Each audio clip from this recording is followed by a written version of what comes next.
Well, thank you very much for having me. I'm looking forward to sharing some knowledge I've acquired on septic systems, their construction, installation, design, and maintenance, and be able to take questions at the end of the program. Hope you enjoy the program. Thank you for having me.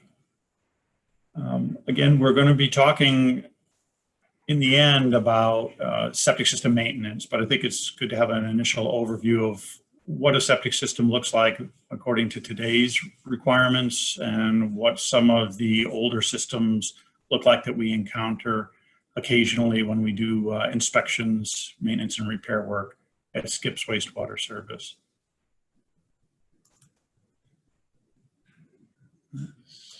Advance. So today's septic systems basically involve a septic tank and a leaching field. So we'll talk about the many functions that a septic system performs in processing, dispersing, and treating household wastewater. We install septic systems, and I've inspected septic systems primarily for single-family homes in Eastern Connecticut for the past 30 years, but there's also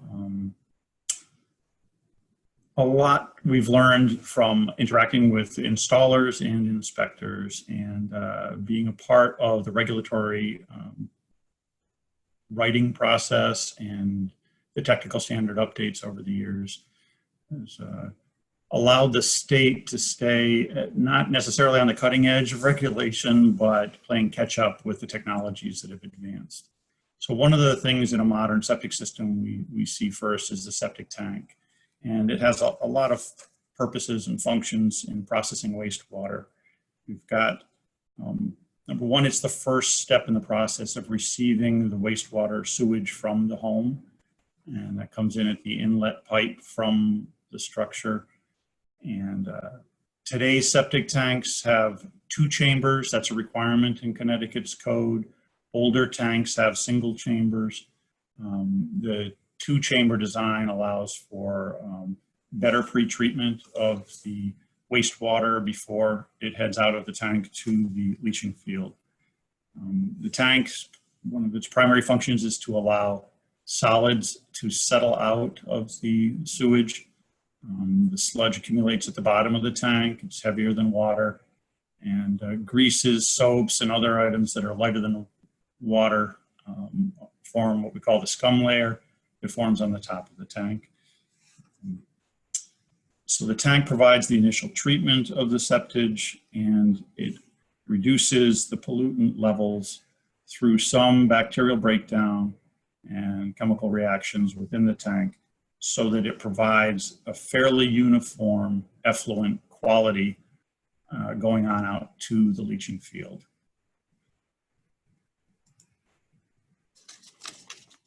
So here's a picture of an old single chamber tank, just for comparison. These provide less treatment. We'll snap back to the modern version and we'll talk about construction. Again, this 2-chamber tank provides better treatment. So by the time the water flows through the baffle wall into the 2nd chamber, which makes up 1/3 of the volume of the tank, the 1st chamber is a 2/3 compartment. A lot of the sludge solids have settled out, and the floatable greases and other scum material have risen to the top, and they are not allowed to pass through the mid-seam break in the baffle wall to the 2nd chamber, so you get a more clarified effluent. So there's a little more settlement that takes place here. The baffle wall also serves to reduce turbulence when you've got a large slug of water entering the tank when a bathtub is drained or somebody does a loaded wash. And that helps in the settling process as well. The other important features of a septic tank are the inlet baffle and the outlet baffle. Their functions are slightly different. The inlet baffle is a modern tank has a T pipe baffle that introduces the new water from the house below the scum layer so that the separation, the solids can start within the liquid in the tank. If it just dumped on top of the scum layer, you'd get an accumulation of solids that would cause pipe clogs and backing up. So that's the important value of having an inlet baffle that's intact and operational. At the other end of the tank, the outlet end, there's also a baffle, and in modern tanks, you have an outlet baffle filter that prevents solids, anything larger than 1/16 of an inch, from passing from the septic tank out to the leaching field. So it keeps the leaching fields intact longer. And it also is only receiving water, again, from approximately the midpoint, certainly below the scum layer in the tank, so that you have, again, a more clarified effluent leaving the tank, which lends itself to greater longevity in the life of the leaching field. So the other construction aspects are the sizing of the tank. Septic tanks are sized based on the anticipated volume of water that's going to come out into that tank. For a typical 1, 2, or 3 bedroom home, 1,000-gallon septic tank is all that's required. If you have a larger home, 4 or 5 bedrooms, there's an incremental increase required in the sizing of the septic tank. Other things that increase the size of the septic tank are if people add garbage disposals. They're obviously not going to, less likely to increase the size of their septic tank just when they install a garbage disposal. It's generally discouraged to have a garbage disposal in a home just because of the extra solids load that you have added to the septic tank. It adds an extra burden onto the functioning of the septic system. So their installation in houses dependent on septic systems is discouraged. But when we encounter a home that needs a new septic tank, we survey the homeowners and ask them if they have garbage disposals or oversized bathtubs, anything that discharges more than 100 gallons for draining of a bathtub is also going to require an increase in the size of the septic tank by 250 gallons. So you may end up with a much larger tank than you had previously if you've added some of these amenities to your home. So some of the other material concerns, today's tanks are primarily either precast concrete tanks that have to have their construction and quality approved by the state health department. And there's a number of plastic and fiberglass tanks that have been approved for use in Connecticut. They need to meet the same volume, dimensional requirements, and construction with 2 compartments and baffles, as do the concrete tanks. We occasionally find metal tanks. We'll be talking a little bit more about those in a little bit, but metal tanks are a particular problematic issue for older septic systems. There are no new metal tanks on the market in Connecticut. And when cleaning a tank, the purpose of cleaning the tank, many benefits. First of all, it prevents backups into the home. If the sludge or scum layer accumulates so much that they would block the inlet pipe, obviously that's going to be a disaster none of us want to deal with. We also want to keep the solids accumulation low in the tank, and the best way to do that is to have the tank pumped regularly. If the solids build up, they are reducing the free-flowing liquid component of the septic tank, so turbulence is occurring at greater amounts in a smaller volume of water, and the cycling of the water through the tank happens quicker, so you don't get as much separation of solids. So that's a critical benefit in having your tank pumped. When a tank is pumped, both openings are accessed to clean out both compartments of the septic tank. Another benefit in pumping the tank is it keeps the quality of the effluent consistent. Again, by allowing greater separation with a greater volume of water, it allows warmer water to cool as it travels through the tank, and the cooling allows for greases and fat particles to accumulate and rise to the top of the tank, rather than being pushed right through the tank into the leaching field. And it's the more consistent the effluent load is that goes out to the leaching field, the easier it is for the leaching field to, while interacting with the soil surrounding the leaching field, it's going to provide it a steady food supply that it's ready to process and help treat. So those are the benefits of cleaning a septic tank. Again, we've talked about the single compartment tank. Some of the benefits of the 2-compartment tank obviously are lacking here, and you end up with a lower quality effluent leaving these older tanks.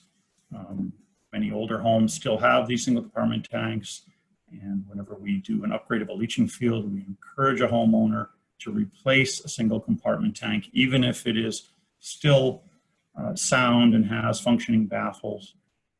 There's other benefits you get with the 2-compartment tank. Also, when you have an effluent filter, we'll talk about that in a moment, you do not want to add an effluent filter to a single chamber tank. They just tend to clog prematurely, and that's a problem that most homeowners do not want to deal with, because what happens when the filter clogs is the water has nowhere to go except backing up the house sewer to the building, or finding its way up to the ground surface over the tank. So we want to avoid those problems. And this is what a clean new effluent filter looks like. These openings in the filter are, again, they're about 1/16 of an inch. There are many companies that have manufactured filters that the State Health Department has approved for use in septic systems in Connecticut. Again, I want to emphasize that they're primarily installed in 2-compartment tanks. And most tanks that have filters that are being pumped regularly on a, let's say, a typical 2-year cycle, only need maintenance of the filters on that interval.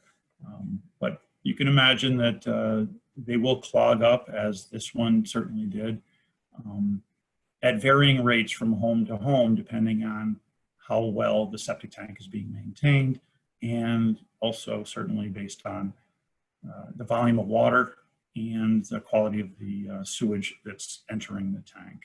That's all going to affect the accumulation of solids on the filter.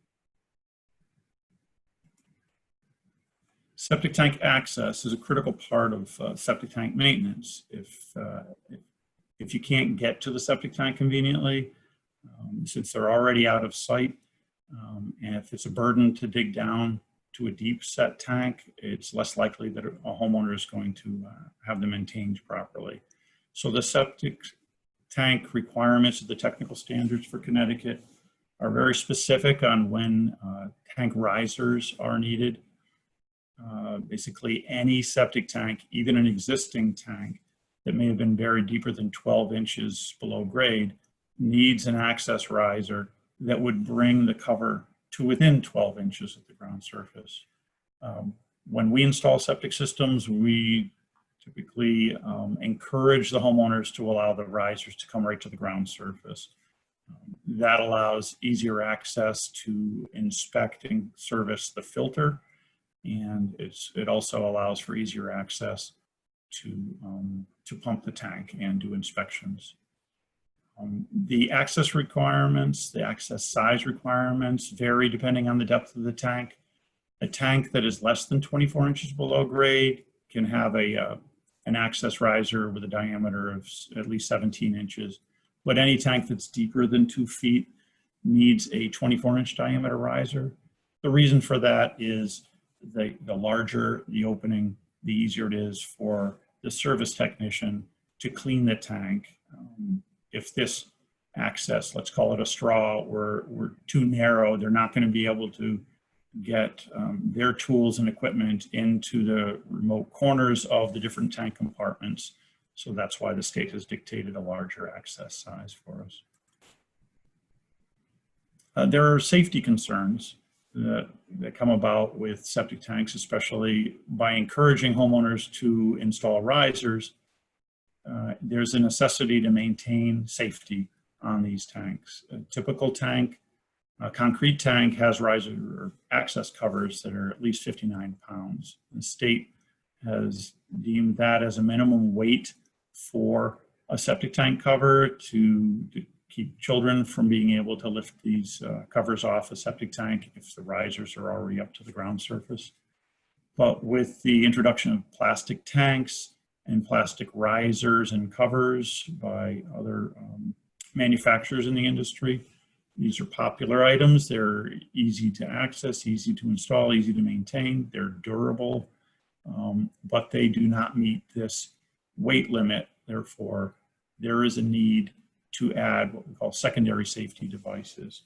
If the septic tank access riser, like we saw in the previous pages, if you are taking the covers off the actual top of the tank and putting those same heavy covers on top of the risers, you're still maintaining a safe tank. But if you replace those covers, or in this case, a plastic tank does not have heavy covers and you put a plastic cover on it, you're going to need these safety devices. So we see them installed routinely on our tanks where the concrete covers have to be removed. There are sadly many stories throughout the country every year of accidental, tragic drownings of children. And even adults can fall in if you're not paying attention to where you're going and there's a 2-foot hole open in your backyard. It's certainly, you can see tragedy just around the corner. So these are very critical items to install in a modern septic tank when needed. We get this question a lot. How often do we pump our tanks? The honest, simple answer is it depends. It depends on a lot. It depends on a number of factors, but there are more than just listed here. If you have a single chamber tank and it's a 1,000-gallon tank, but the house has expanded and you've got 4 bedrooms instead of 3 now, perhaps your system, especially if it's an older, undersized system like that, you would want to have it pumped more frequently. And we have customers who need their tanks pumped annually just to stay ahead of the maintenance routine. The number of occupants, that changes. That doesn't change the size requirement for a septic system. We assume a population is based on, conservatively, on the number of bedrooms in a home. But certainly if you know that the number of people in your home is going to increase dramatically, the in-laws are moving in or the kids are moving back in, or you've had a number of children, the water use is going to increase in the house. So the demand on the septic tank and leaching field is also going to increase. So the frequency of pumping would also, you'd want to see that increase. If you're an empty nester, the kids have moved out, you're living by yourself, or it's just 2 in a house instead of 4 or 5 or 6, you can certainly probably go a little longer. And the best way to determine that is at each pump out. Your pumping contractor would be able to tell you if the septic tank is in good condition, if the solids are accumulating at a slow enough rate that you can slow down your pumping frequency. Additives. We get a lot of questions. At Skips, we get these questions. We got a lot of calls from residents when I was a regulator with Eastern Highlands Health District. A lot of people hope to extend the life of their system and think that it may be part of a proper maintenance regime to put one of the many available additives into your septic tank. The simple answer is they're not necessary. The state health department here, one of their documents is quoted. I'll read it to you. It says, do not use chemical additives, enzymes, or septic tank cleaners. They're unnecessary and may actually cause a system to fail prematurely by transporting sewage particles from the septic tank to the leaching system. Once in the leaching system, those particles will promote clogging of the infiltrative surface. So what some of these products do is, rapidly increase the breakdown of the solids, which can, in some cases, create more gases that break apart the solids accumulation, the sludge in the bottom of the tank. And that's where we're concerned about solids traveling out beyond the tank. Some of the caustic chemicals that are available on the market can actually break down and emulsify greases and other things that would normally float to the top and not be accessible to go out to the leaching field. So we want to be careful not to promote that type of short circuiting of the functions of the septic tank. So again, short answer, they're not necessary and they shouldn't be used. Cesspools, we still encounter these. These are still installed on older properties throughout the state of Connecticut. They're not allowed to be installed in modern construction. And what a cesspool essentially does is acts as a septic tank and a leaching field. It was modern technology in its day, but that day is gone. Obviously, it has limited leaching capacity as sludge and solids build up. It doesn't have all the benefits of a modern septic tank in separating and regulating the quality of effluent leaving the structure. And they're typically installed at depths, at least in many parts of Connecticut, where the infiltrative surface, which is usually just a dry stack block structure, some of them are actually works of art by stonemasons, but underappreciated since you can't see in them. But they often introduce sewage directly into the groundwater table during periods of high groundwater in the winter and springtime. So there's many reasons why these are bad structures to maintain on older properties, and they are typically pumped out and filled when we install modern septic tanks in leaching fields in their place. Pump chambers are most commonly used when gravity flow from a septic tank to a leaching field is not available on a particular property. My home here in Coventry is dependent on one of these effluent pump chambers. Essentially, they're just lifting the sewage to a higher elevation for the leaching field to function. The water, wastewater effluent comes out of the septic tank and would normally flow downhill to a leaching field for those lucky homeowners with the proper property arrangement. But for those of us who don't have good soils downslope of our house, we have to pump to the better soils upslope. And these structures allow that to function. And their typical operation is they've got an effluent pump that's not designed to handle solids, because we shouldn't be seeing solids coming out into the pump chamber heading to the leaching field. But they're usually float activated electric pumps that are set to dose a prescribed volume of water regularly out to the leaching field, typically 2 to 3 times a day. They break up the daily flow. And they have an alarm set, so if there are problems with the electric supply to the pump, or if the pump burns out before the tank fills up and backs up into your septic tank, the alarm will sound, alerting the homeowner that they've got a problem at their pump chamber. Our codes in Connecticut require either to have dual alternating pumps, so if one pump dies, an alarm will sound, but the other will keep things flowing properly while you're seeking proper maintenance and repairs. But the more common practice is to put a single pump in and provide in your pump chamber adequate storage volume for 24 hours of expected water use from the home. So that gives a homeowner a little response time to find someone to do repairs, all the while cutting back on the water use so you don't consume that limited volume of space. These things add mechanics that will require more maintenance than a typical gravity system. So homeowners who are dependent on effluent pumps or other pumps upstream in the home, sometimes pumps are required to lift sewage from a basement level structure. Oftentimes those are just incorporated into the interior plumbing of the house. But anytime you're adding a component with mechanical components and pumps, you're going to need additional maintenance. Routine inspections will help you keep tabs on the structural integrity of these chambers. This is a view down an access manhole into the pump chamber. If we go back one slide, you're going to see. So this is looking down a riser that was set up on an old style pump system.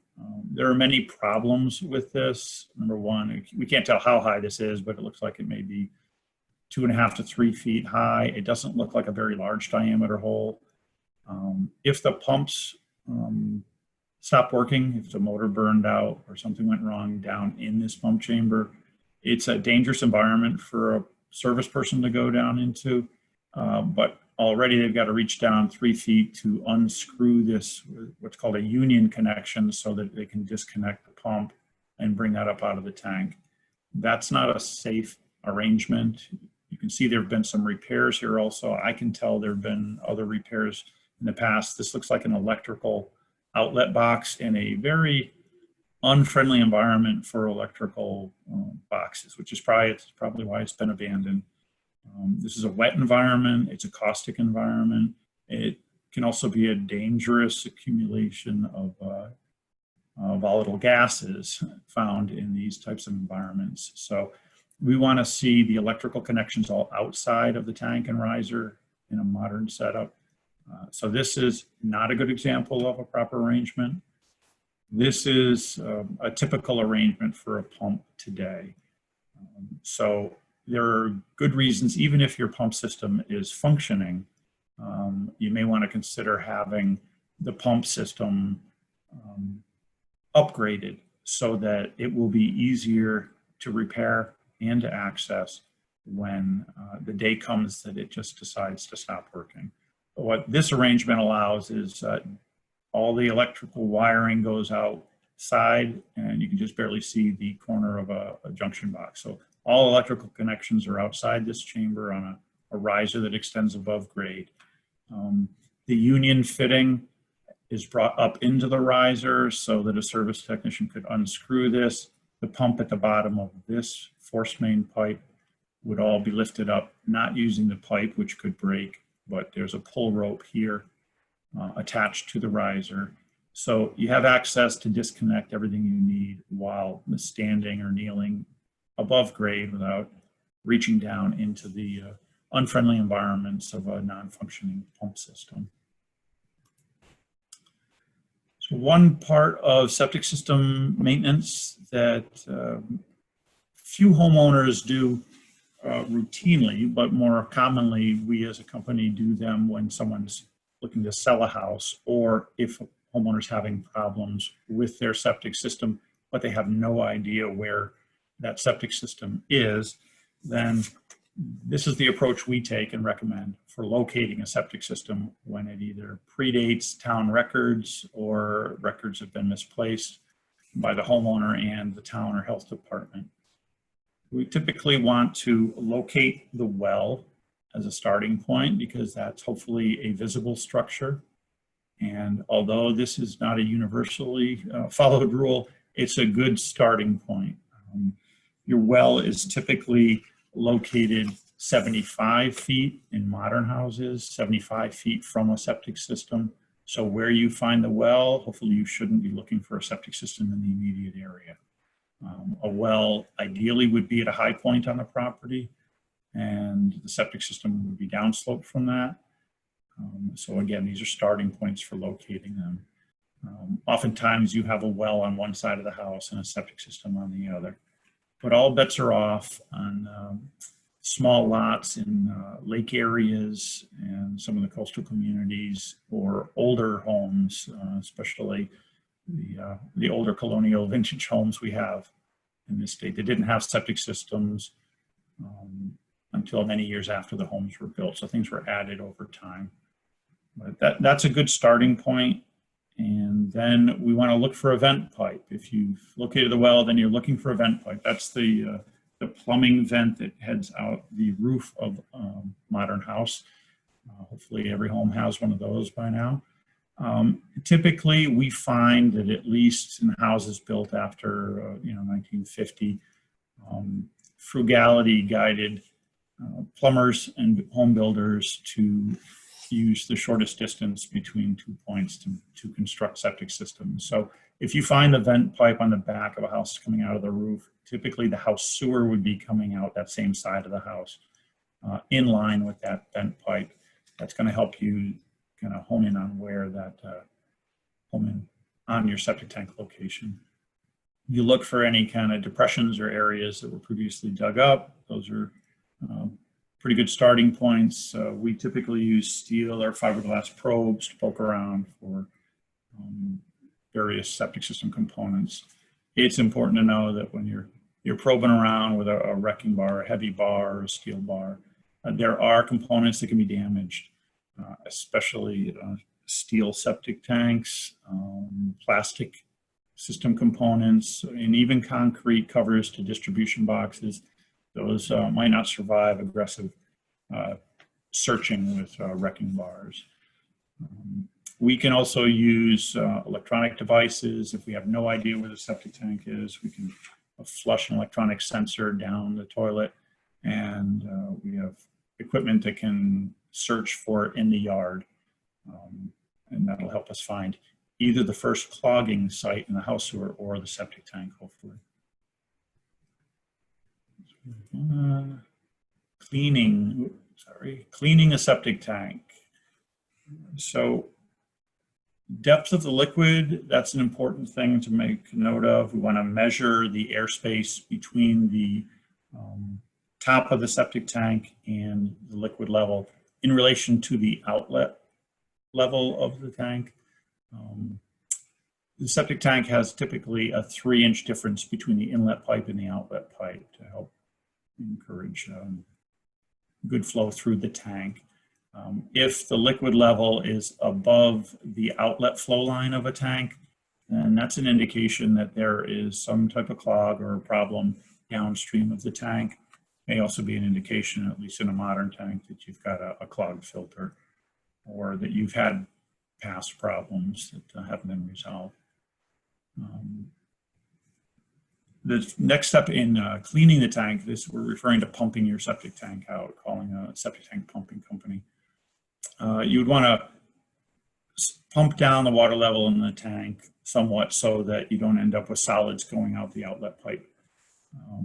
And at that point, the pumping technician would stir the contents of the tank to make sure that the solids are loose enough to be vacuumed out of the tank, and that the scum layer, the grease layer on the top, gets broken up enough again to be vacuumed up with the pumps.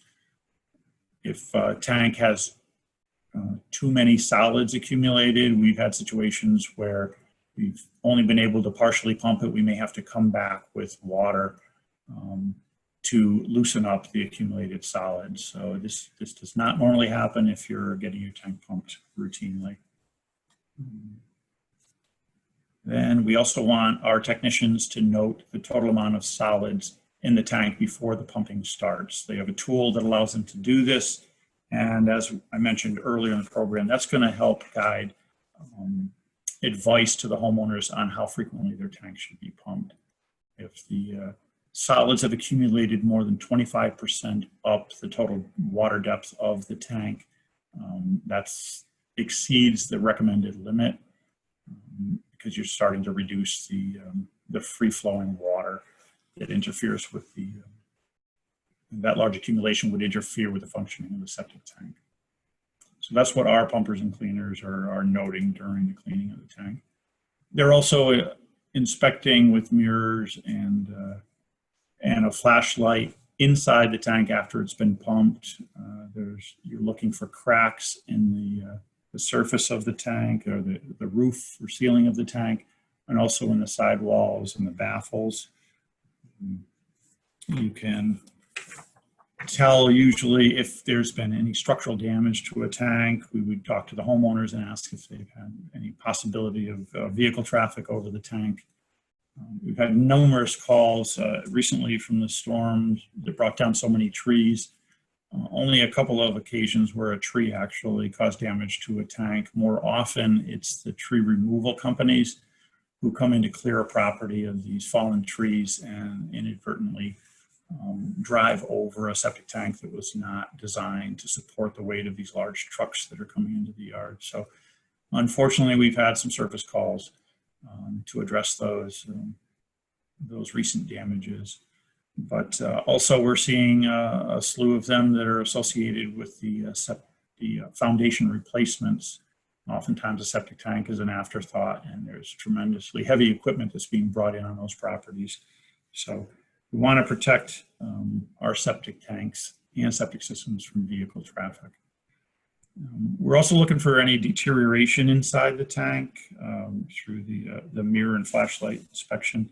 You're going to get a number of different types of deterioration. Concrete tanks can deteriorate from the caustic gases that are formed during the breakdown of the septage in the septic tank.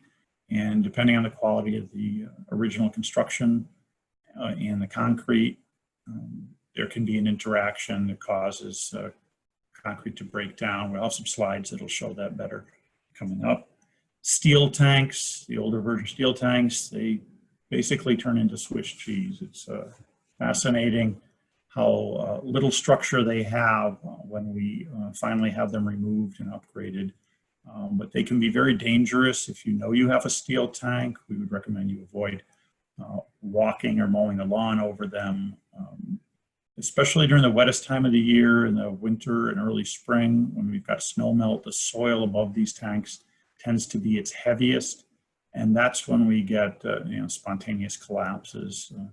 Luckily, it's typically happening before lawn mowing season, and we haven't had too many that had associated injuries or tragedies or people falling in, but it does make a big mess when they collapse. So we've got to be careful with steel tanks. This is a picture showing a concrete tank, and it may not be readily apparent, but this liquid level is almost 2 feet below the top of the tank, which is unusually low. And that's typically an indication that there's a leak somewhere in this tank. And that's going to interfere with the functioning of the tank. If there's a slow leak and it just hasn't been used, perhaps people were away on vacation or it's a seasonal use. Perhaps with regular use, the water level is maintained closer to normal level. But if it's constantly at a lower level, then you're risking getting the floatable greases and other scum can bypass the baffle and head out to the leaching field. So that's a concern where we would recommend tank replacement.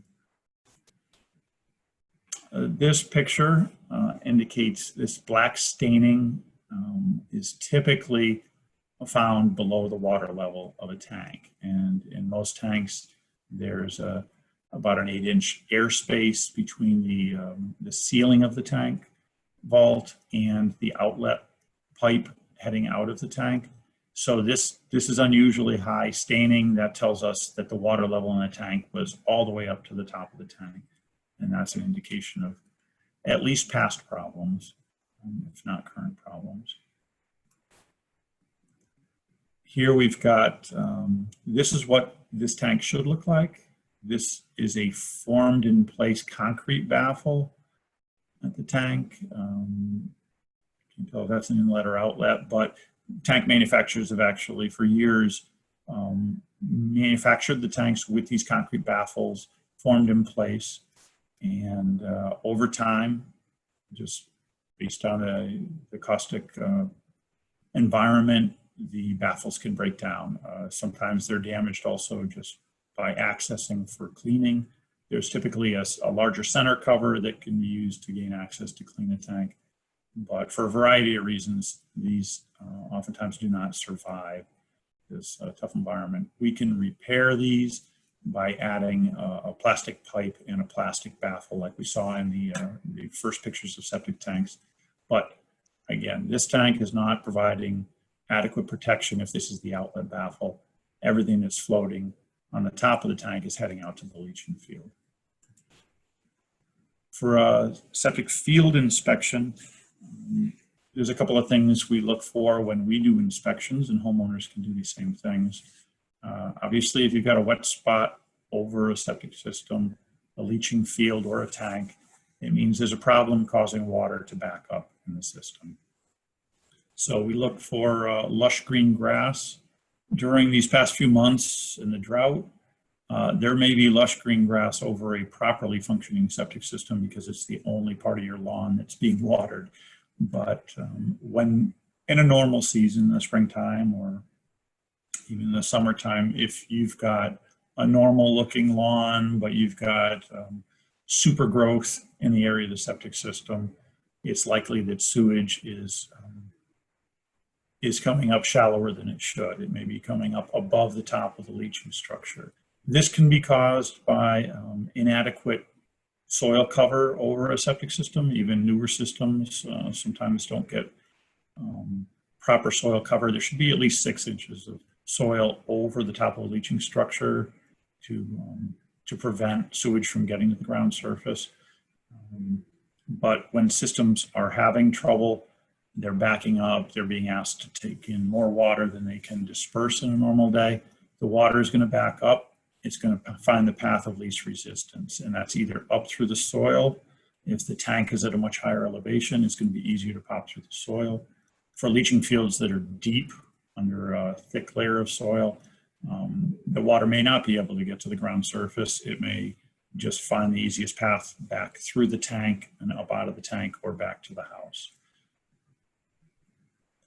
So with sewage breakouts, again, caused by what I've just described, and the grading issues are going to, may come into play. Some problems can be solved if it's just, perhaps you've got 2 or 3 inches of soil, perhaps there was some erosion in the backyard, or the dog run or something exposed the leaching field. Those are easy repairs by regrading a yard. But if there are problems with the septic system that are causing these breakouts, those are problems that need to be addressed with more direct septic system repairs. When we do inspections, primarily for real estate transactions, but also to diagnose problems, we use these fiber optic cameras where we can send a camera down pipes to locate and take pictures of and get a good view inside a septic system. This doesn't look like much right now, but what this is actually showing our technician is that this should be a clear pipe, but it is obviously, to our inspector anyhow, the trained eye, packed full of sludge or dirt that's blocking the flow of water through a leaching pipe or trench. Alternatively, this is a view, the camera is just inside the pipe that you see on the outside of this picture, looking into a distribution box, which is kind of an intersection of pipes within a leaching system. And this is a great picture of a properly functioning distribution box. These pipes look nice and clear. This looks to me like a plastic distribution box. It's got nice gasketed pipes, all modern plastic pipes. So this is a picture that every homeowner would want to see of their septic system, that everything looks like it's running properly. On the other hand, when we find problems, whether through camera or through excavating distribution boxes, we can find lots of different problems. In this image, you've got a box that is showing signs of some deterioration, but also a tremendous accumulation of sludge and grease in the distribution box. And if it makes it to the box, it's making it out the pipes into whatever leaching structure is there. So there's probably a single chamber tank or a tank without a filter upstream of this box.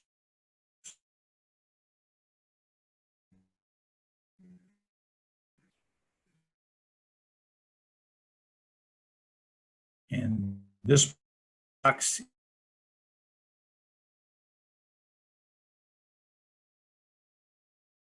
it's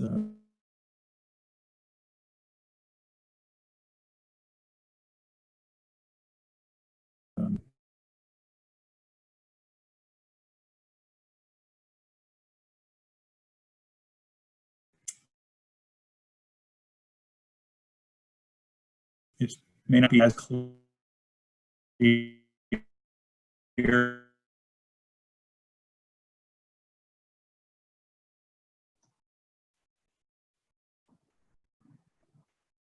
Jeff, it sounds like there might be a problem with your connection. It seems like you're freezing up a little bit.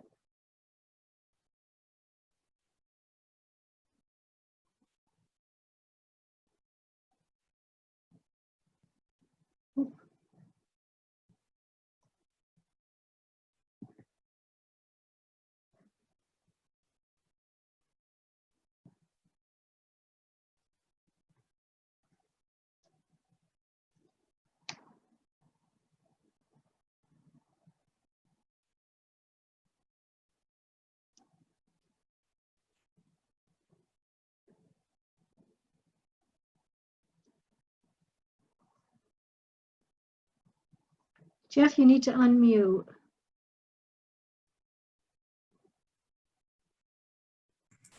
There we go. Can you hear me now? We can. Yep, great. Thank you. Apologize for that. Thanks everyone for bearing with us there as we sorted that out.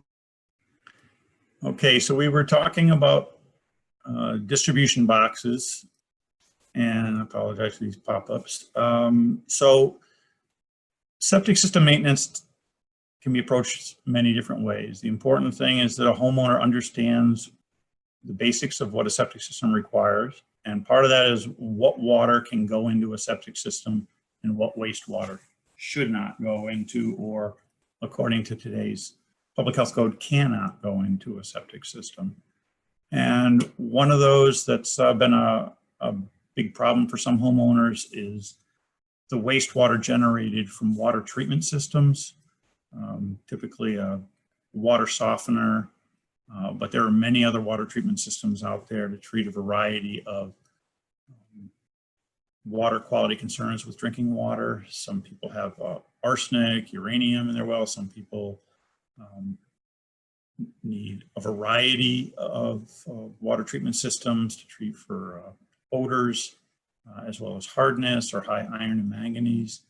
And many of these wastewater generating water treatment systems have been, over the last 30 years, just connected to septic systems as the most convenient means for water treatment companies and homeowners to get rid of what can be a significant amount of wastewater without making a mess in somebody's yard or basement.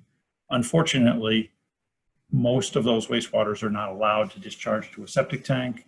So for a variety of reasons, but from a regulatory standpoint, it's just not allowed. It's not considered domestic wastewater. It can cause problems in a septic system. The additional water volume burden, as well as some of the precipitates and chemicals that are associated with the wastewaters from backwash cycles. There's an ongoing debate between some of the manufacturers of these water treatment systems and the state health department. And some of that discussion and debate has resulted in the state permitting certain limited flows from certain treatment systems to be discharged directly to a septic tank. Point of use reverse osmosis treatment systems that are typically installed underneath a sink or a kitchen sink or a bathroom sink would be allowed to go into a septic system, whereas large whole house RO systems, reverse osmosis systems, generate far too much water to go into a septic system. But most common, we see water treatment systems as water softeners, and they are not permitted to discharge into a septic system. And that's what we're seeing here. This narrow pipe is a waste line that comes from a backwash discharge pipe from the water treatment system and is conveniently tied into the sewer going out to the septic tank through what was previously used as a washing machine connection. These systems need their own dedicated wastewater dispersal system. It's basically a mini leaching trench. We put in a number of these throughout the year for our customers when they're faced with the challenge of separating it from their septic system. So the state health code requires us to submit a plan for approval to a local health department, and we would submit those plans and draw up the plans in accordance with the regulations that are very similar to a septic system design requirement, obviously for a lower dose of water, and they have slightly different separating distances required from ledge and groundwater, since we're not putting sewage and all the contamination that would come with sewage into these systems. So septic system maintenance, some general categories. We've touched on the need to pump a septic tank regularly. Again, we talked about all the different conditions that will impact how frequently you need to have your septic tank pumped. A homeowner should also be focused on protecting their septic system from damage. As we discussed previously, vehicle traffic. Septic systems, for the most part, are installed in the open lawns of properties, so you just have to be careful not to allow contractors to drive on the lawn without first being aware of where your septic tank and leaching field are. Also, construction projects, if you're putting an addition on the house or a pool or having a shed delivered, you want to make sure, first of all, that you get your permits, and those approvals that would come from the local health department and building department would have the health department focused on proximity of the structure to your existing septic system. But also during construction, you don't want your contractors damaging your septic system. So it's important to know where that is and to prevent vehicle access to those areas. As I touched on earlier, tree cutting, if you're having maintenance work done or cleanup after a storm, if the trees themselves didn't do damage, you want to make sure that the guy who's helping you clean up your yard doesn't damage your system as well. Landscaping can be a problem when you're regrading. If you want to level out a part of your property, you got to make sure you're maintaining adequate soil cover over your septic system and not digging out the soil down slope of the septic system to level out an area for a basketball court or a pool that may cause sewage effluent to break out of the ground if that excavation takes place too close to your leaching field. We've seen problems with irrigation systems where they are installed without regard to the location of septic tanks and leaching systems. I know somewhere in my collection of photos I had, but I couldn't find it for this evening, we've got pictures of irrigation pipes that go right across the top of septic tanks so that you can't even remove the covers. So if you're planning on having a sprinkler system put in your yard, make sure your contractor knows about your septic system and the tank and leaching field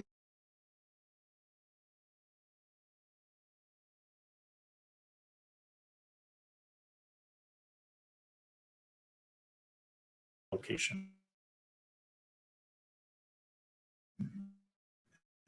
Tools they use to install mercy on platforms.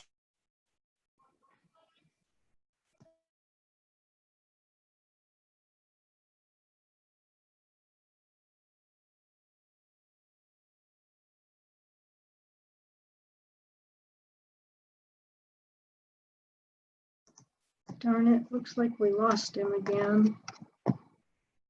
All right. All right. Not so techno savvy, sorry. Okay, you can hear me and see the screen?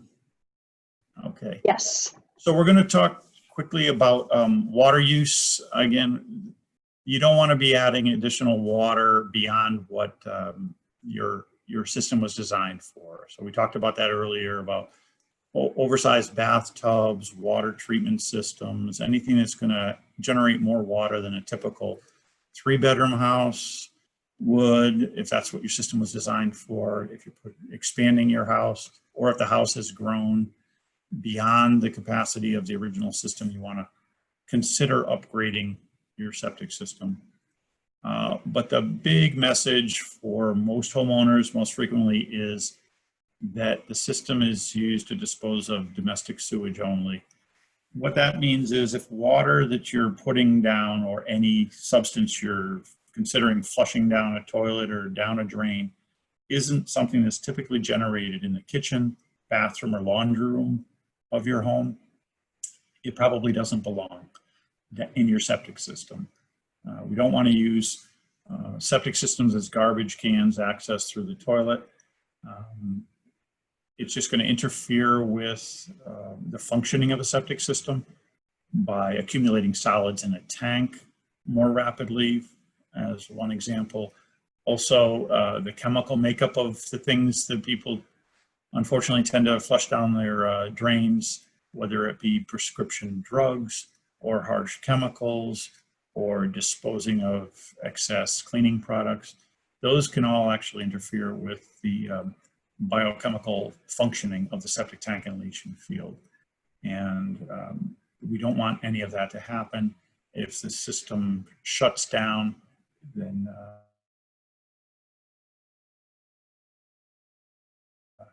the septic system is going to fail and cause problems with backups. And, they happen. So just use the septic system for what it's intended to do, and with regular pumping of the tank, your pumper will be able to tell you if you're doing things you shouldn't be doing. So I think that kind of wraps up the messaging on maintenance, all intended to avoid these repairs and replacements of septic systems. But there's a few slides that show you what modern septic systems look like. Here's a modern tank, concrete tank with some risers that will bring the covers to the grade 6 inches above the tank. And here's your secondary safety devices that fit down in. This is a leaching field, recently installed, ready for inspection, and then it'll be covered. And here's a shiny new distribution box just waiting to be fed. And this is one of the first steps in the process of repairing a system. You need to do soil testing. So we come out with a mini excavator. This is the cleanup, actually. So we have to dig test holes to search for soil restrictions. We're looking for different soil textures, indications of high groundwater, ledge, compact soils, glacial tills. Also, we make note of sandy soils, coarse grain, rapidly perking soils.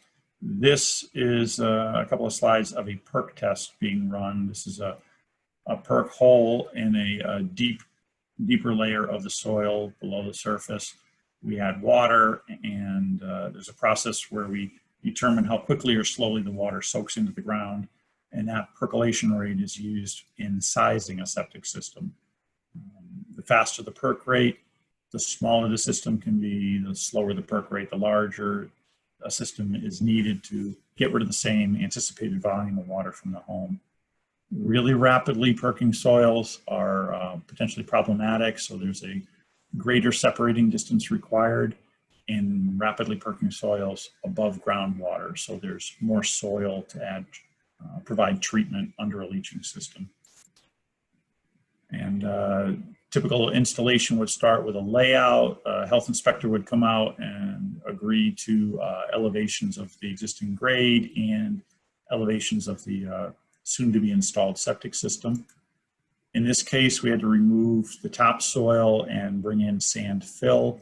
A septic inspector or sanitarian would inspect at this point to make sure all the unsuitable soil has been removed before the sand is placed. And here the leaching system has been installed partially into the existing soil, but also up into the sand fill that was brought in. It's ready for inspection and ultimately backfill with a minimal amount of 6 inches minimum of soil cover. So here is actually the first trench installed, and this was prepping to install the second trench, and that's both of them installed. Here is our guy Tom Carrier installing a septic tank. This is it looks like a 1,500 gallon septic tank being installed for a homeowner. It takes a big truck to bring this onto the site. So many existing homes with yards that have been landscaped and had fences installed and all kinds of lovely grading changes since the original house construction may not be able to accommodate those large delivery trucks. So we're installing more and more plastic tanks that don't require the large trucks for installation. And this is a site after the system was installed and inspected. We cover it with a minimum of at least 6 inches of topsoil or covering material and topsoil, and then seed and mulch ready for a lawn to grow, which was a challenge this summer for many of our customers. Here's a couple of other examples of leaching products. We've got plastic chamber products. There are a few companies that make these that are permitted in the state of Connecticut. They can be installed either with stone covering them before the filter fabric goes on, which is the case here, Other installations allow direct burial of this in sand as long as the filter fabric is draped over to keep sand from migrating into the chambers. These are the traditional concrete galleries that have been around for decades, hollow structures that allow a lot of storage volume, as do these plastic chambers. And they're typically surrounded by stone and then covered with filter fabric. This is what's known as a mantis system. These are filter fabric wrapped plastic cells that have a lot of hollow space in them, but have a plastic structure that maintains this shape and volume. And sand is packed in between each of these cells. And water, effluent, is delivered from the septic tank through this pipe that has holes at each of these cells to introduce the effluent within the cells, so the water will migrate out through the filter fabric into the sand that surrounds each cell. So the technical standards in Connecticut apply an effective leaching area credit to the different leaching products based on the contact surface area between the leaching system structure and the surrounding soil, whether it's sand or the existing soil. So each of these different types of leaching system has a different effective leaching area. So one site may be suitable for one, but not the other. But the great thing is there's a variety to choose from. So there is some product available in Connecticut to solve almost any challenging site condition for a leaching system replacement. This is a geometric system. It's not a product, it's more of a technology. This is actually the later stages of a section installation where you are installing what's essentially a stone and pipe leaching trench, but you have alternating cells using the metal form that is used in, I believe it's like a 5-foot section, where sand is installed in alternating cells first, then the covers are removed, put over the sand, and then stone is added to create a bunch of mini stone trenches that have a lot of contact surface area between the stone and the surrounding soil, and these fins of sand alternating with fins of stone. So it's just a great collection of options for leaching system solutions. This is a picture of what's left of a steel tank that was just removed from a home, and hopefully they got a nice new concrete or plastic tank installed. But you can see all the corroded holes that were in here, and somehow this supported the soil above the tank until its last day. But it's fascinating how much the actual volume and contents of the tank play a role in their structural stability, because once they're pumped out, oftentimes they will just collapse after the solids and water are pumped out of them. But, hopefully, eventually, all those tanks are removed from properties in Connecticut, so they're all functioning on modern systems. This is a modern plastic septic tank, one of those approved by the State Health Department for use in Connecticut. This is an unusually close location to a house. Typically, we would want to see 10 feet, but that's an indication that site conditions just don't allow for meeting those separating distances. On existing properties, especially in the shoreline area with little lots, there are many sites that cannot accommodate what we call a code compliant system. Local director of health has the authority to give exceptions to certain dimensional requirements so that we can find a solution, even if it doesn't meet every code requirement. You can compromise on a separating distance to a house without compromising on the functionality of the septic system. So it's better to shorten the distance required here if it allows a leaching field to fit in at a proper size that would be sufficient for treating the wastewater. So installers, engineers, and homeowner health departments are all tuned into the necessity to create that wiggle room in the code to make things work on existing properties. Here's just an example of a solution. Here was an old distribution box that was deteriorated and full of dirt. It's got many pipes coming into it, and we have to replace that. And here is the replacement. So it's a bit of a Rube Goldberg setup here, but we have to introduce new structure into the existing leaching field that was still functional and just replace the old box. So this was the solution. Took a little bit of effort, but a creative solution solved their problem, and hopefully the leaching system continues to function for many years. So that's it. I apologize for the rude interruptions of my presentation, but I'm happy to take any questions that Judy wants to invite. That's great. Thank you very much, Jeff. So yeah, so if anyone has any questions about septic systems, how they work, any problems that you've encountered with your system, or any other questions you have for Jeff, please feel free to unmute yourself and ask away.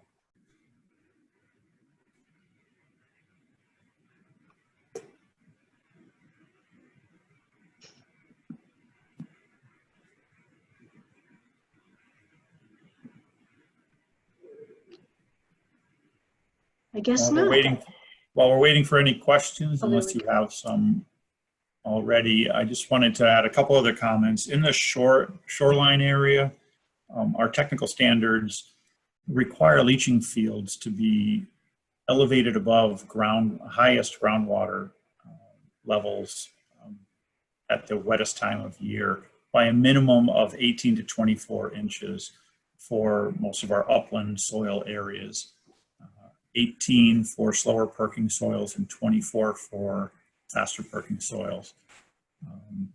We have different conditions down on the shoreline where you've got tidally influenced water tables, not seasonally influenced water tables. They take a different approach at identifying those water tables. I'm not familiar with those soil conditions because I've always worked in the upland areas of Connecticut. But for those communities that have shoreline properties or properties on rivers that are tidally influenced in Connecticut, there are extra provisions in the health code for helping to make sure that soils are identified properly and septic systems are installed properly on those properties. Rapidly perking soils are also a problem in the sandy shoreline areas for some properties. So that extra separation above the water table is also a critical factor for septic designs in those shoreline communities. Hi, go ahead. I typed in a question, which is, if you have sulfur gas coming up into your house from your septic system, does that indicate a problem, and what would you do about that? Well, you're going to get a variety of gases produced within a septic system. So a sulfur smell is a fairly common smell from sewage. If the house and septic system are properly constructed and the plumbing system is properly vented, all sewer gases should be able to migrate through the leaching system and tank up through the house sewer, connect to the plumbing in the house, and vent out through the roof vents. So if everything's constructed properly, you may still detect a sewer gas odor on your house on certain days and certain weather conditions. They may cause downdrafts that bring that odor that would normally just go up and dissipate above the house. There are days when that gas can be caught in a downdraft that would bring those gases out on your back deck or front porch or something. If you are finding sewer gases within the home, that can be caused by either improper venting, or if you've never had the problem before and it suddenly occurred, a dry trap can also cause that. That's a plumbing issue. If you've got a sink in a bathroom that hasn't been used because it's at the guest wing of the house, or just not in use anymore, once the trap underneath the sink dries out, it allows a pathway for those gases to exit the drainage system at a location inside the house where it shouldn't be happening. So it may be you may have to have a plumber diagnose it, or if you know that you have a condition like that, like a plumbing fixture that hasn't been used much, if you just pour some water in it, sometimes adding water to a trap will block access to the gases. Okay, great. Thanks very much. Yeah, thanks. Okay. Don had a question, Jeff. He says, I think you mentioned not putting harsh chemicals into your septic system. Can I assume that all commercial toilet cleaners are safe for septic systems? In the quantities that are prescribed for cleaning any kind of plumbing fixture, whether it's toilet cleaners or shower cleaners, those are usually small enough quantities of chemicals that are just considered typical parts of the domestic wastewater stream. We get questions about how much bleach can you add to your laundry. Typically, with the volume of water in a septic tank, the dilution factor is enough to take care of most of those chemicals. We're more concerned with people actually discarding unwanted products in greater volumes than a single application dose that's required. Drain cleaners, those can be very caustic. If you've got a problematic drain that can't be remedied with a couple of doses of a drain cleaner, I would consider calling a plumber to see if there's something more physical in the way that can be addressed through snaking the pipe or something like that. But we don't want to see when people do painting projects, paints can leave a telltale sign in a septic tank. So if you're doing a simple project and need to wash a paintbrush, that's probably not a problem. But if you're dumping paint thinner or a half a gallon of paint, latex paint is just going to coat everything, and it may just make the inlet side of your septic tank look a little unusual. But if it's a continual process, if you're a contractor and you do your equipment cleaning at home, you have to be more concerned about that than traditional quantities of per use dosing. I don't think are as much of a problem for household cleaners. Don has a follow-up question. He says, according to my home paperwork, I have a form cell leaching field. There is a plastic cap at the surface of my lawn near what I think is the end of the field. What is its purpose? Is it an inspection port? Some of the more modern systems have inspection ports so that you can kind of periodically inspect to see what the water level is in the leaching system. I'm not familiar with that particular product, but if we see for a variety of leaching products, access points either as clean outs on sewer pipes, but out in a leaching field, there's no need for a clean out except as an inspection port typically. So that's probably all that is an inspection access port. But you may want to check with your local health department to see if they could check their records and see if there's any other maintenance required on that product. I can look into that later and provide an answer through Judy, or I would urge you to just call your local health department to see if there's any other maintenance required other than using that as an inspection port. Casey has a question. Can you give us some ideas of the definite no-nos to put down the sink/toilet? And is it true if you limit toilet paper usage, such as throwing it away instead of putting it down the toilet, you can reduce pumping? To the last point, I think, yeah, that's a very logical assessment. I don't know what the proportionality is between paper and other solids that end up accumulating in a tank, but certainly if that's a habit you want to adopt in your home, I know many homeowners who do that. But the no-nos are, smokers oftentimes use their toilet as an ashtray. Sanitary napkins, things like that should be discarded as solid waste, not flushed down the toilet. There's a big debate over flushable wipes. There's a big market for flushable toilet wipes. Those may be okay when you're hooked to a municipal sewer system, but they can be a big problem for septic systems. They tend to float. Depending on the product, some of them float, some of them sink, but they are adding a product mass to your septic tank that it's just going to accumulate either on a scum layer or the sludge layer and break down at a much slower rate than your typical toilet paper. So they should either be handled as solid waste in a waste basket, or we would discourage their use. Certainly not follow the guidance of flushing them. So, but you know, we've heard crazy stories of people dumping their kitty litter from their cat box down their toilet. That really makes for an interesting pump out when that mass of clay is accumulated for 4 or 5 years in a septic tank. But it is fascinating how much stuff gets flushed down a drain that just isn't normally part of what's expected as domestic wastewater. Again, garbage grinders, some people use them responsibly, some people use them carelessly and just add accumulated solid mass to their septic tank that's unnecessary. But they also tend to encourage people discarding cooking grease down their kitchen drain. You shouldn't do that.